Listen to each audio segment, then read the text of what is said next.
Hello everyone, today we have the leadership team of the Tesla Owners New York Club with us to learn a little bit more about their journey, their experiences with Tesla, and for us in Singapore and the rest of Southeast Asia to be inspired by the things they've done well and the things that we can learn from them as well.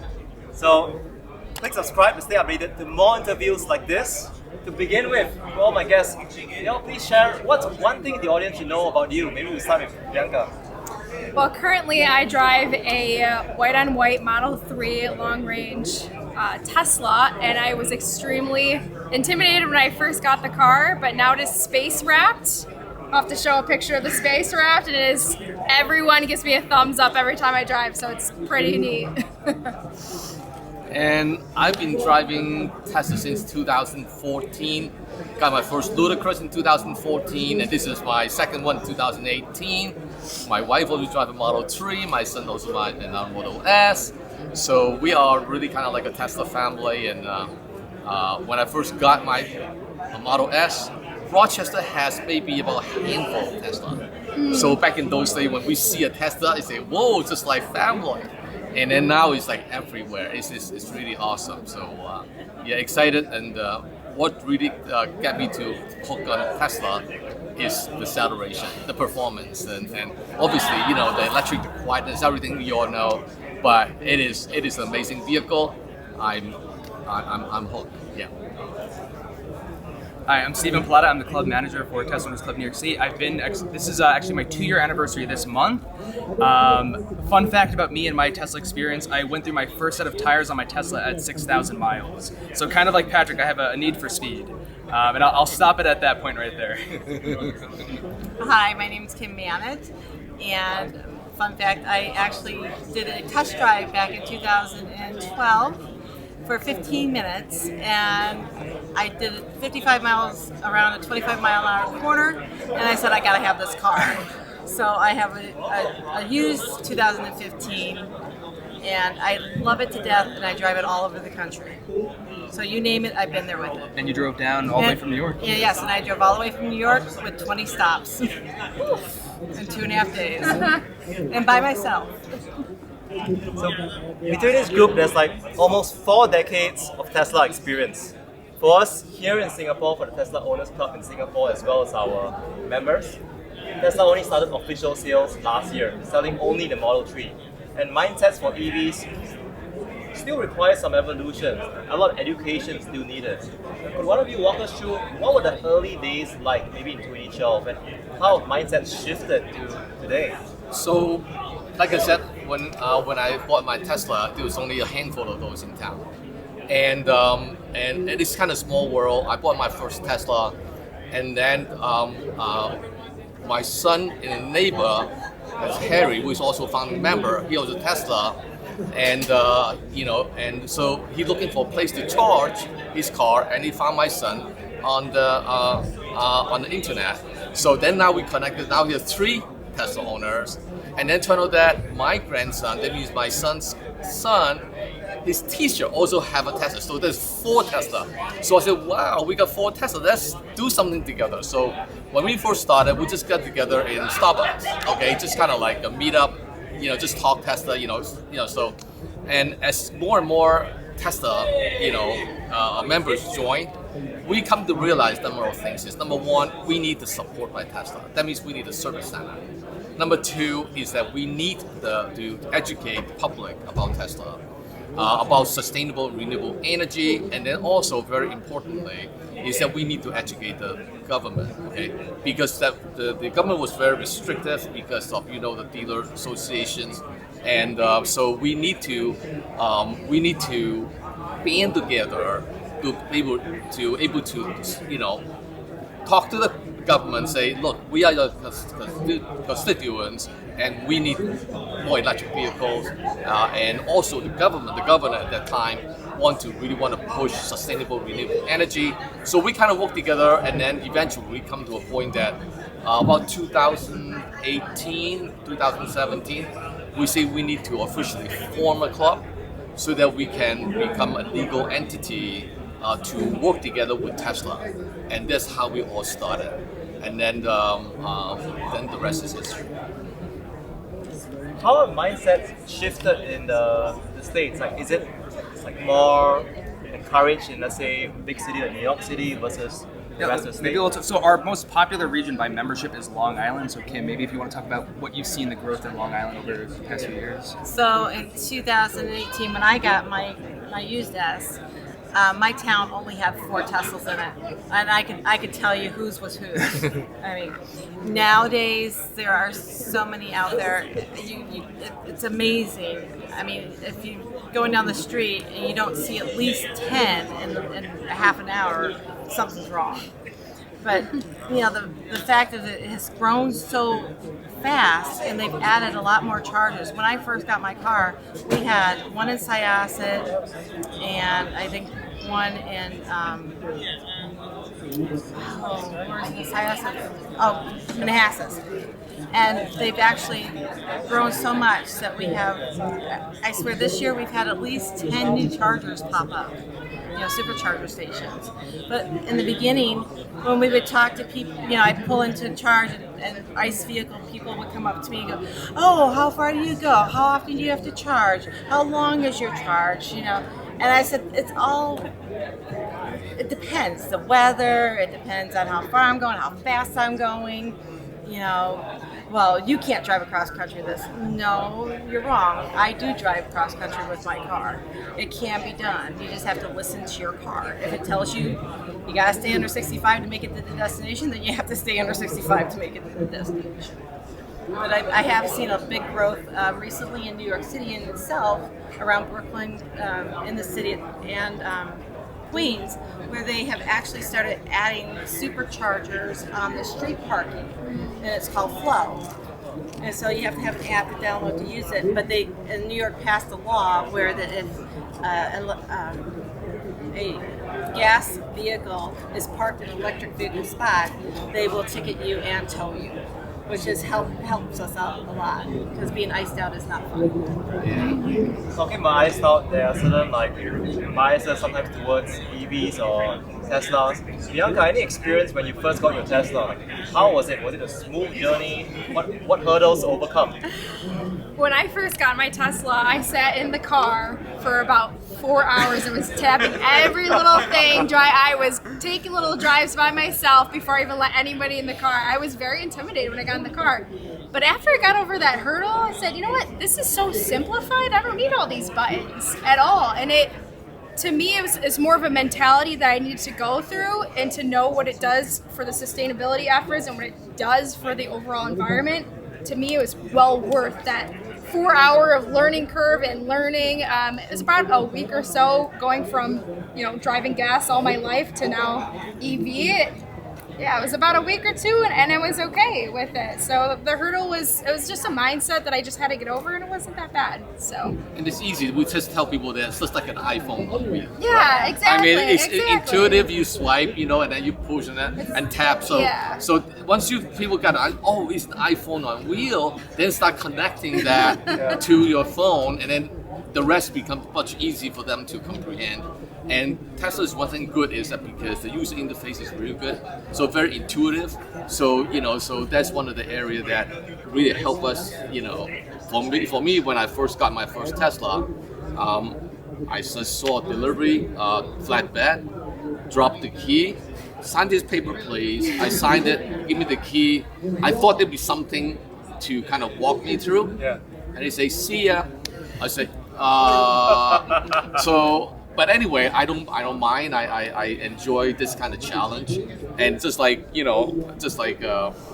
Bianca, she would sit in the car to figure out for 4 hours. No, I drove it right away. I mean, I'm so intimidated. I would drive and then say, okay, how do I do this now? And then, but that was fun. But it's funny because now when you sit in gas cars, and you're like, why do they need all of all this? these buttons? You just need one big screen and that's it, I love the analogy of iPhone on wheels.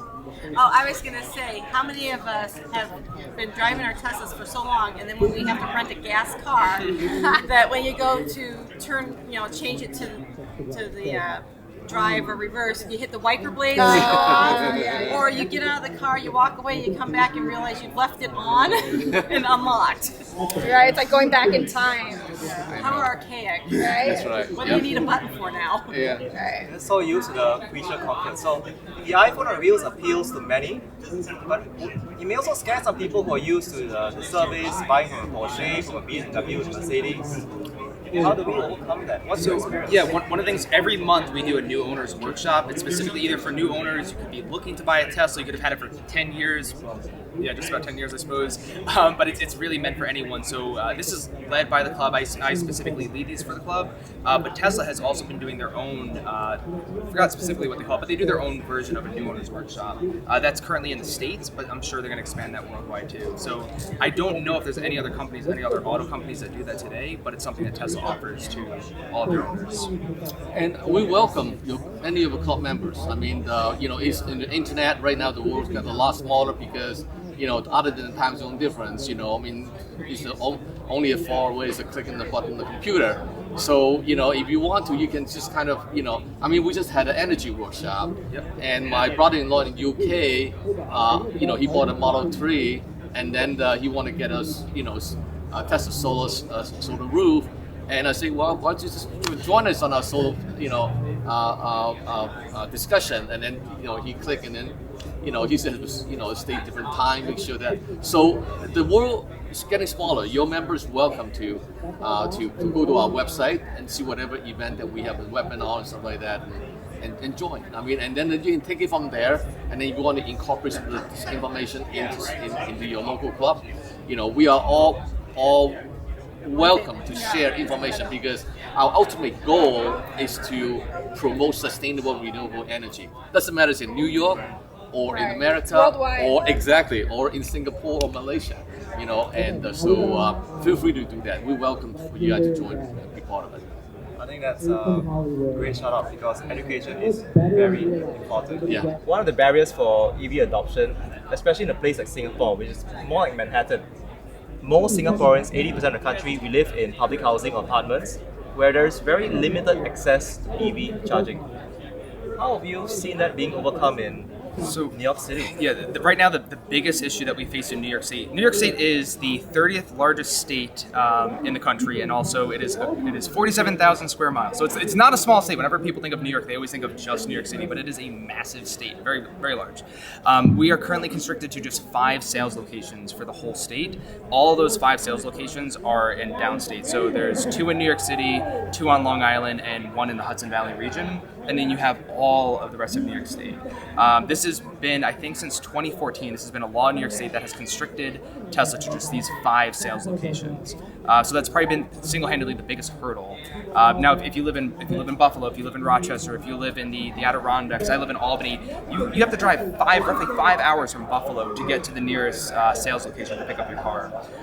Then now you also have charging, so we could maybe talk a little bit about charging on top of that. But yeah, we as a club, what we've been doing is working with our politicians to show them the necessity of expanding the amount of sales locations, not just for Tesla, but for EVs in general, because this is, Tesla has taken the lead on the electric vehicle, movement, but there are many more to come. There's stats that we always read. In the US, Tesla is about 70% market share on EVs. How does that contrast in New York State? Are there variances? New York State has about 35,000 Teslas in there.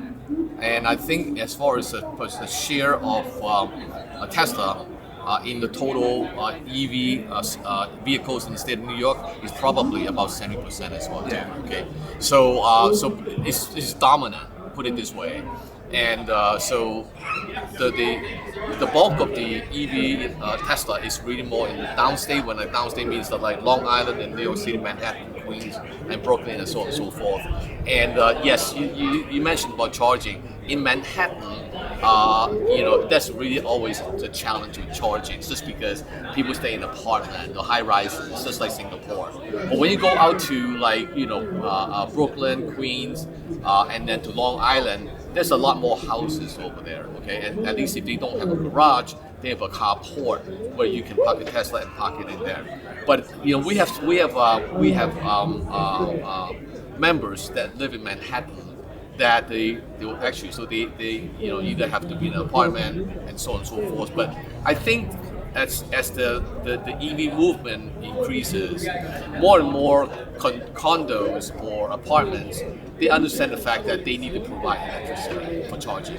So, and I think there is a law working through in the New York government that the condo body cannot restrict any of their residents want to install electric chargers. Okay, that is still in the work. I think that hopefully that will get passed, and then we'll kind of quote unquote force some of the homeowner associations and stuff like that to make homeowner or EV owners to be able to put chargers on the outside to facilitate that. There's still a limit with street side charging. Okay, but I know that in Europe, in UK, they have systems that actually will build EV chargers on the curbside. But that is to come, so we're gonna take it a step at a time. But it seems to me that the members that we have in Manhattan, they have no problem with that. Yes, so sometimes they would take advantage of using the superchargers. So they would use it, park it in there, and then when it comes time, they'll go to the supercharger for 45 minutes to an hour, fill up, and they'll last them for a week. And super important to know too that you don't need a supercharger, you don't need a level 2 charger. I've had my Tesla for 3 years now. I've literally been using a standard wall outlet. Wow. Just the same thing that you plug your phone into your laptop into for 3 years now. That's been my main source of charging. So you think about it, you're like, oh, what's the charging infrastructure like? Everywhere there's an outlet, there's a charging infrastructure. So there's really, is it the most, it's obviously not the fastest, but it's always there. So as far as there really shouldn't be range anxiety, there shouldn't be a thought of, oh, I live in an apartment and I keep my car in the garage. As long as there's an outlet, you have a means to charge your car. It might not be the fastest, but you have a means. And like Kim said, they're working on curbside charging as well, all throughout the state, but specifically in New York City. And also in New York City, they use a lot of the parking garages there will also have level 2 chargers. So you just look up your app and find out which ones have it and plan to park near the closest where you're going to a venue or an event or something like that, or just going to the city to go play around. But I have noticed that the chargers are popping up everywhere.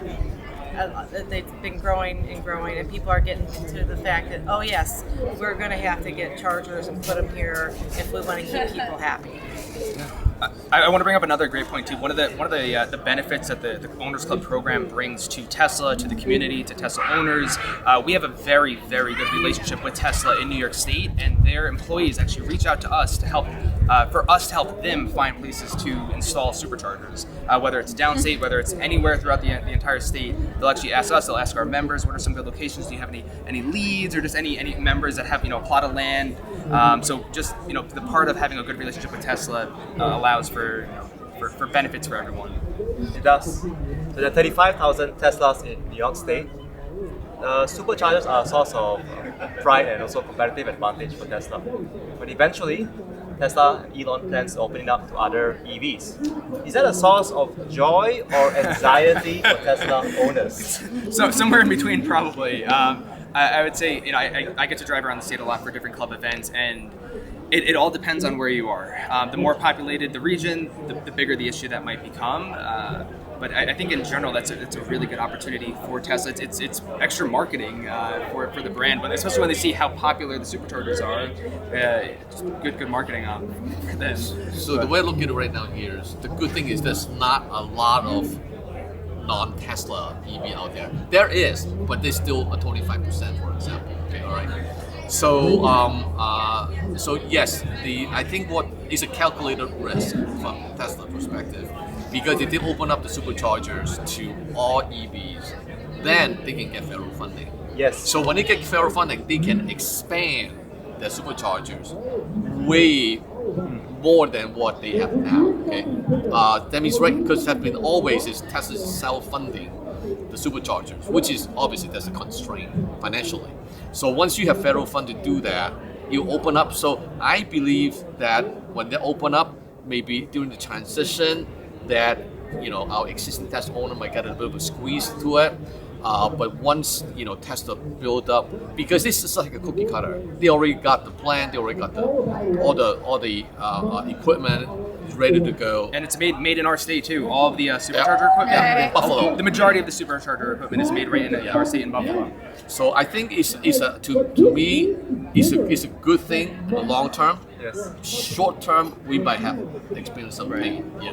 But if you look at the whole scheme of things, I rather they grow the supercharger network at a faster pace by using this strategy than would have been going, self-funding, which is going to be slow.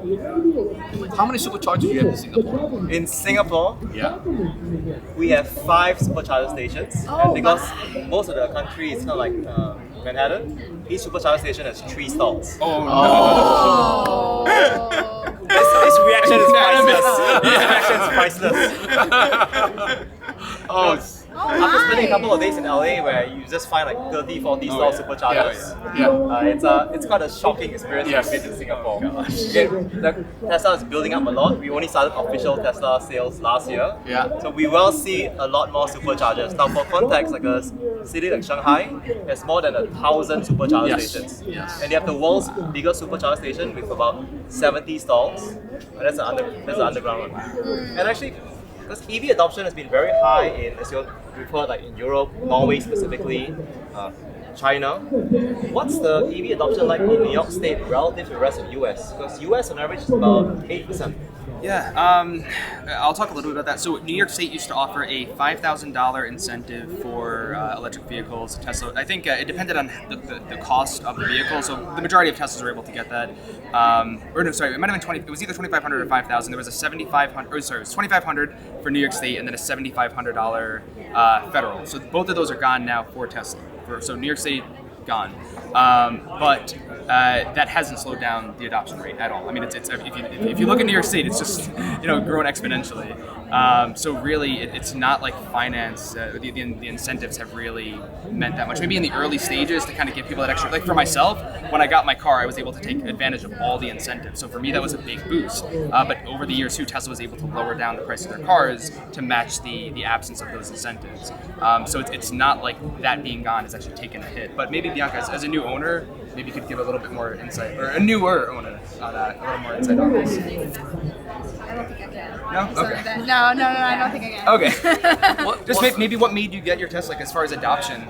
What was the push for you? I've always been very much into just being more advanced technologically to make my life more efficient, be more productive when I'm doing professionally and personally. So getting a Tesla is something to me that was a little bit more taking on the technological advances, if that's specifically what you're asking. I think the adoption basically was driven by a number of things. When we as a club, we had a lot of event initially. We do test ride, we offer test ride. So we'll do an event and then we'll advertise and then maybe we'll put a newspaper, we offer test ride and people will show up. And I can tell you right now that those responses were just priceless. You know what I mean by when you sit in the car, the quietness, look at the big screen, look at how much is the salary, and all the questions they have. So I think a lot of that we lay the groundwork, and people will talk about it. When they walk in, a lot of people when they first started with a test ride, they have no idea what is an electric vehicle. Okay, and once they know, I can tell you right now, word of mouth just keep talking, and obviously people that a lot of people test ride. Oh, I'm going to buy one. I'm going to order one. Okay, so and this kind of multiply effect, and I think that's where that's one of the reasons why the Rochester area has a lot more Tesla outside of downstate. That means New York, Long Island. Just because when you get more people ride on that, and then say, wow, I gotta have it. Obviously, recently the gas price here is $5 a gallon. Okay, all right. Because I'll be stupid if I don't buy it. You know what I'm saying? So all these kind of external factors also push people to buy EV. Obviously, there's a lot more choices right now. But at the end of the day, if you really want to compare, Tesla hands down is the best EV out there in the marketplace. Okay, and and it's natural that people are going to buy that. I have friends from church that we talked to them about for years about. So now I've 2 of them have bought Tesla. One of them is looking to buy EV now. So those are really conservative people. You know, right? So to me, it's like, oh, interesting. Now after all these years, now you're buying EV. So that's really, you know, it's good. But obviously with other, it's just the same thing. It's once you get the ball rolling, people kind of realize that this is a no-brainer to make it. To go back to your other question too, I think a lot of it deals with education. When I was flying out of New York to get here, it was 4 o'clock in the morning, and I'm talking to the lady in front of me about Tesla. You know, it's the way it has to be. But she lives up in Lake George. We're talking about 2 of her friends just bought Tesla. She's, you know, a little on the older side. We're talking about Tesla. She's like, I'm thinking about getting one, but her biggest fear is just charging. You know, it's charging. Like I said before, anywhere there's an outlet, there's a means to plug in your car, a means to charge. So that's probably, I think, just overall education of the vehicles. When I brought my car to an auto show about 2 years ago, and someone said, like, or actually it might have been about 3 years ago, they said, what happens when the batteries die? They meant as in run out of charge. Like, you're 300 miles, 400 miles, whatever, it's done. They said you plug it back in. They're like, you don't have to throw out the batteries? And I was like, no, you just you plug it. Yeah, is that what you do with your phone when it runs out of battery? No, you just plug it back in, charge it up, and you're good to go. So I think overall, it seems so silly to us. We've had our cars for so many years, but for so many folks, it's completely it's alien. It really is alien. How many times are you asked at a supercharger, where's your car go? How fast? Yes. How long is your charge? How long do you have to charge for? You know, they're always asking questions. I can't stop at one charger and not get a question from somebody about how far did you drive? How far can you drive on a charge? How much did it charge you? And I'm like, oh, well, I have the free supercharging, so it did nothing. You know, so I that's why I drive mostly cross country because I don't pay to charge. Right. The same as my car too. I'm not, the 2018 is the last year they got free supercharging. So I'm going to keep my car for the longest. Everybody goes, you're going to get rid of your car? No, exactly. I'm going to upgrade the MCU to MCU2, and I'm keeping my car. Throw the old batteries and put the batteries in. Right? Yeah. And honestly, Daren, I mean, what you're doing right now is really going to be beneficial to the EV adoption in Singapore. Just because you bring information, you focus on education. This is exactly how we build ours. Okay, so I think if you keep doing that, we did a lot of the test ride. If your members want to offer test ride, and these people can sit in the car. You don't have to. It sells itself, put it this way. So people sit in there and say, "Oh wow, I gotta have it." So that's simple, that's easy, and it's fun. It's fun. So what you are doing here is awesome. I think this is really, thumbs up for you. Thank you. The catalyst seems strong. Gas prices are up about 2 times. Yeah. How much is Singapore gas price? It's also up about 2 times as well. We're not too similar. And like the EV charging infrastructure is relatively well built, not perfect, but relatively well built. Probably most people will know at least one person who drives an EV, if not a Tesla, in New York State, right? So, what's the biggest barrier to EV adoption? Is there any one thing that if could be changed would really dramatically transform EV adoption? Probably the sales licenses. Just being restricted to 5 sales locations. Yeah, I mean, you could open up different galleries around the state, but at the same time, Tesla wants to be able to actually sell a car rather than just show the car. Most people don't like. You have your innovators or early adopters, but most of the general population doesn't want to drive 5 hours to take delivery of a car. So once we can get that restriction removed, I think that Tesla's growth is just going to blow New York State away. That's probably single-handedly. Supercharger network in New York State is good. There's times where you wish it was a little bit better, but it's good. It's really nothing to complain about. But just that the restriction of sales licenses is that's what we need to burst through. And like I said, it's not just for Tesla. It's for all the upcoming EV companies as well, because they are going to have to sell in Massachusetts, wherever other neighboring states to actually take delivery. So we got to get that. That has to go. Definitely has to go. So legislation plays an impact. Even in Singapore, there's time where right now the road tax for Tesla Model 3 costs more than the Ferrari. Really? Which is insane because of the way they tax cars. Import taxes? Just by the car power. They tax by the power, and the Model 3 has a lot of power. Is the promoting clean energy and sustainable energy? They're driving towards it. Again, every journey has its has its own unique turns, twists and turns. So they see it as a supercar. Yeah. Okay. Yeah. So it's Which it like is. a supercar. So they're just not doing the taxes to maybe pay for the roads. Yeah. Because that's what, like, I ran into some owners in Virginia State, and they have to pay every year a property tax on their Teslas.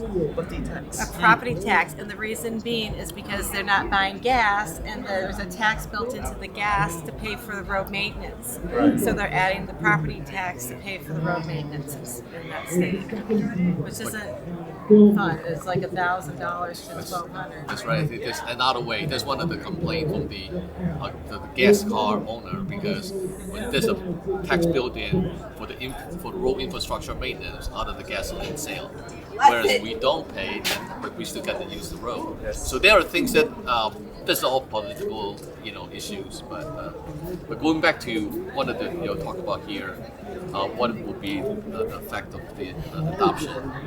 Really, other than what you said is the sales and service center, there's still a major obstacle is people's lack of knowledge. Okay, so you see people say when I talk about it, say first of all, there are people who don't even know they're electric cars.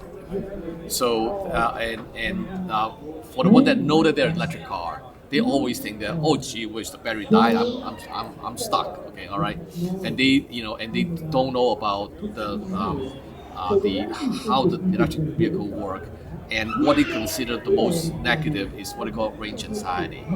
Oh gee, if I just gonna go there and then I run out of power, what I'm gonna do? Okay, so the range anxiety is really a lot of what is most brought up as obstacles to EV adoption. But that is because of a lack of education. And that's what we as the club trying to do is say, look at, you have supercharger stations, you have level 2, hotels, you have chargers in there, drugstores, you have chargers in there, supermarket, Walmart, you have superchargers in there, okay? And as you continue to build up, even though they're level 2, they're not supercharging or DCFCs, direct current fast charging, they are ways to put more electric power back into a vehicle, even when you go shopping. And you're going to see more and more, malls and plazas and restaurants that will be putting chargers as a way to attract customers. We just had an event a few weeks ago at a restaurant that has electric chargers. Do you know why we picked that restaurant to a meeting? Because of the chargers, all right? So, once you see the business reasoning to that, you're going to see more and more.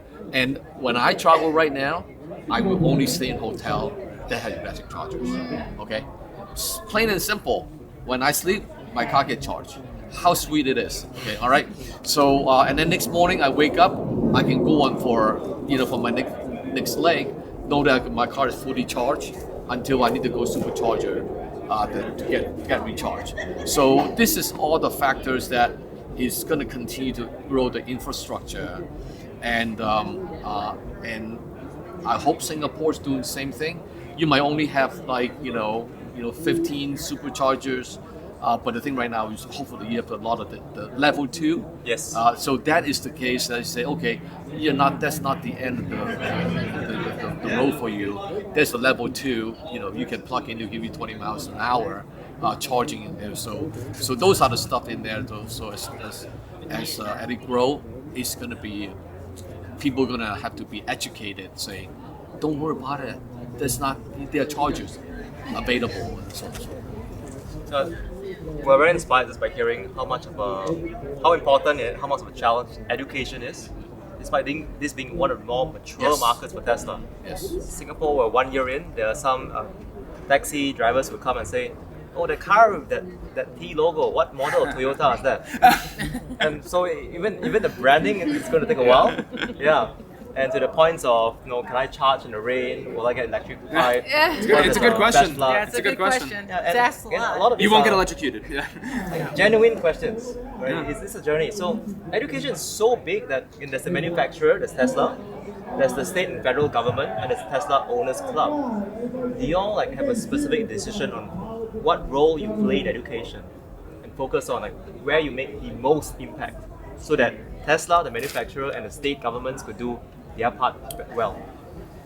the company's not going to promote it. Let's put it this way. Okay, all right. I will be happy they don't put roadblocks. Okay, all right. But I think right now here is I think the ultimate the mission statement for this club, okay, is to accelerate the transition of New York State to sustainable and renewable energy. Okay, so we love EV, but our core value is promote sustainable and renewable energy. Okay, it doesn't matter a vehicle, but also solar power. Any way to eliminate the combustion byproduct that's thrown in the atmosphere. Okay, that will be something what we do, and I'm sure in Singapore you are well contaminated with those byproducts. Okay, all right, with a big city, dense population like that. So I think you have a very important mission for you and your club members and the Tesla owners, which you consider early adopters. Just like us, we are early adopters, okay? And it's our job. I see that it's our job and our responsibility to make it known to the people that are not first adopters. And we went through our learning curve so that they don't have to go through the learning curve, and therefore make it easier for them to invest or to buy electric vehicles. I think that's one of the most important things that I see that's yeah, another big part. There's been an evolution over. Like I said, I've only been with the club for about 2 years, but there's been an evolution in knowledge and education, where we were the only ones that were educating as far as anything Tesla goes. Now Tesla is actually within the last 2 months or so, they've been doing their own new owners workshop. So now it's like, well, that was our thing. What do we do? Are we getting replaced? But like now we have an opportunity to reach all of the people who are not yet owners, which really realistically are probably the market that we really need to hit even more to make them become Tesla owners. So yeah, there's just an evolution of education that we have to see and have to meet. And for the one that Tesla offer, they only offer to the people that purchase Tesla. Correct. Okay, all right. So there are a lot of people that are out there interested in Tesla, but don't know who to talk to. The club is going to be the critical missing link to connect the people that are interested but don't know enough, to make that decision. And that's what we do. So because the easiest way I can tell it, if you're not sure, talk to someone that already owned it. Okay, all right? And we're not talking to the company, so they might have incentive to sell you a car. We already own the car. I have no incentive to sell you a car. But I think right now I'll share with you the difference, good, bad, and indifference, right? And people love that. People, they say they take whatever that we say, they value that, and they thank us, and then they can make their own decision. I think you can play the same role in Singapore as well too. Yeah. Agree. Yeah. As the club matures, like there's 35,000 Teslas right now. In Singapore, because it's so new, actually Tesla owners are very male skewed because it's seen as an early techie generation. Yeah. You probably experienced that in the early days. Any advice, Bianca or Kim, like for women who think like, no, this is like a techie thing, a gadget thing, maybe not now. I'm probably not the person to talk about this because I'm actually an Apple consultant. Yeah. So I am a techie person. My husband, he bought the Leaf, which I do not like. But he actually, and when I married him, was in sustainability. So we have early adopted LED lights and the mini splits, we have the solar roof, so it was just a natural progression for us to get an electric car. I just happened to like the Tesla and I got it first. So he had to wait to get his Leaf. Happy wife, happy life. I think as an overall thing, I think less is more. No matter what we are, male, female, whatever, I think it's just important to just know that if we want to simplify our lives and make things easier and to just approach life overall with that sort of Zen mentality, I think that's important. It doesn't really matter. And I know anytime I do talk to a female, no matter where, I say, hey, you got to check this out. Sit in my car, click whatever, tap whatever you want on my screen. It actually helps. And I think that's where the education factor that you had mentioned, Patrick, was really important for us females to also kind of push forward and to not make it feel as fearful or scary or anything like that. But at the end of the day, it's just about simplification of life. We're headed towards that direction to remove the noise. So whatever we can do, I think is important. And I think it's very natural because, like my wife is not techie at all. Okay, Okay, all right. But I bought my Tesla. My son bought a Tesla. So she said, okay, she rode in Tesla. She loves it. Okay, but you think the Model S is too big for her. So when the Model 3 came introduced, she said, oh, I love this car. Small, tiny car, just good for me. I can see the front, I can see the back. So she fell in love with that. But our job is to help her with the techie stuff, okay? So if she have any question, we set her up, we show her how to do it. She pick it up, she has no problem. I think that is the kind of the education part of it, okay? Yes. And then, but that's not a problem because we guys started with that.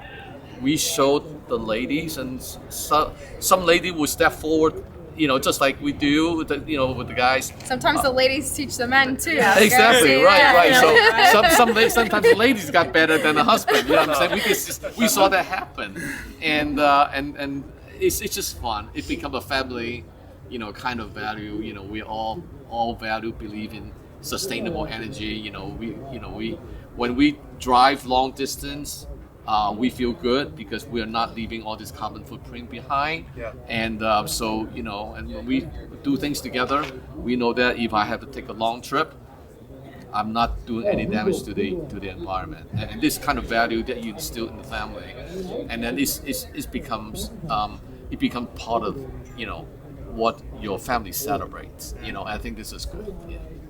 Thank you for sharing. One last question for everyone. We talked quite a fair bit about family in the conversation, and one of the underrated things about Tesla is safety. The safety of our kids, our loved ones, is priceless. There's no price tag to that. So, what message do you have on Tesla safety for someone who's really considering a car right now?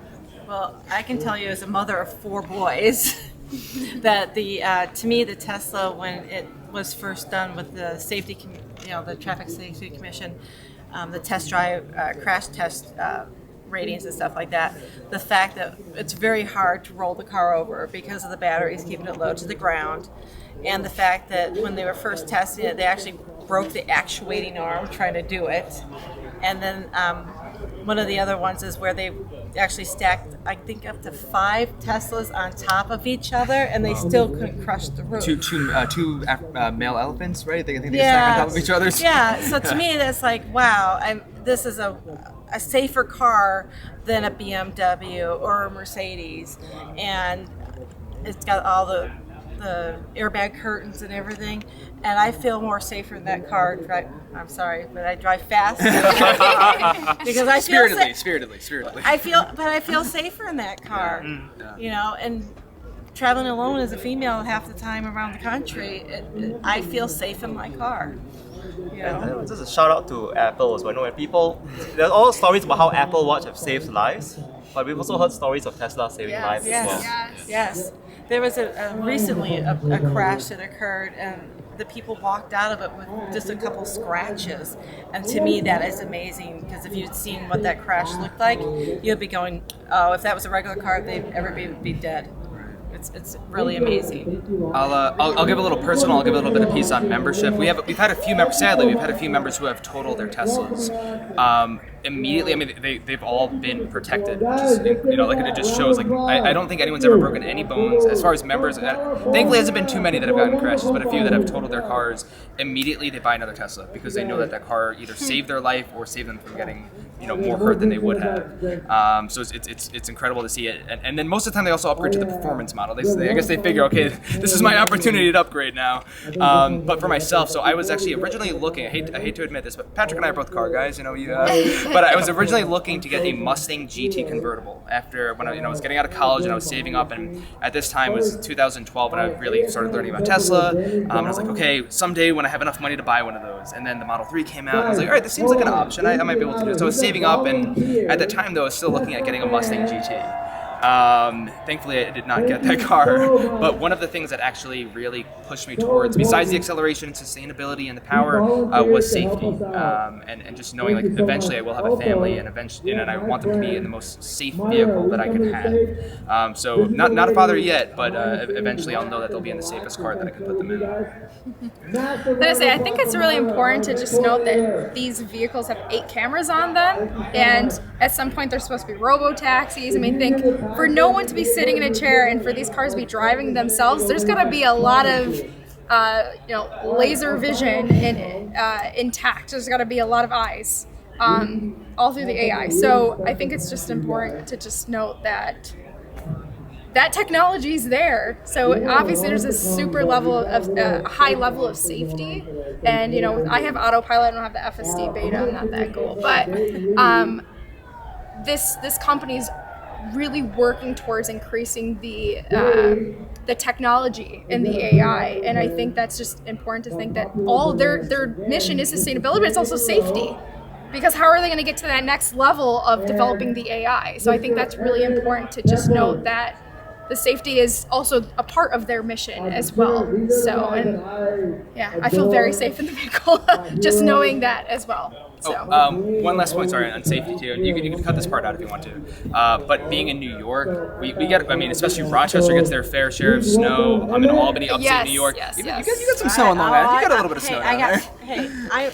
It's been a debate because I actually have snow. I switch out every 6 months snow tires and summer tires, and there's like, oh, you can just say on all seasons all year, but there's times when we get 2 feet of snow, and you ain't going to be driving with your all seasons in that.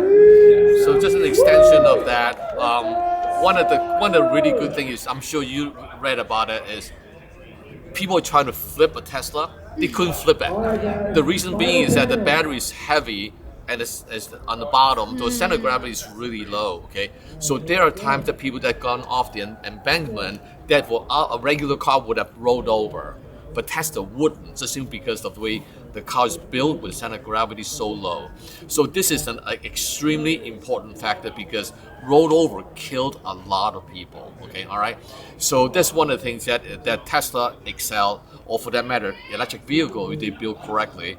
And Elon said it repeatedly that they use the battery as the infrastructure. Okay, and if you know that if these T-bone a Tesla, you couldn't go too far because the battery packed is there to support the vehicle. So not rolled over is a key safety feature. And just like Bianca talked about camera, I can tell you this: Tesla is the only car out there that had that many camera.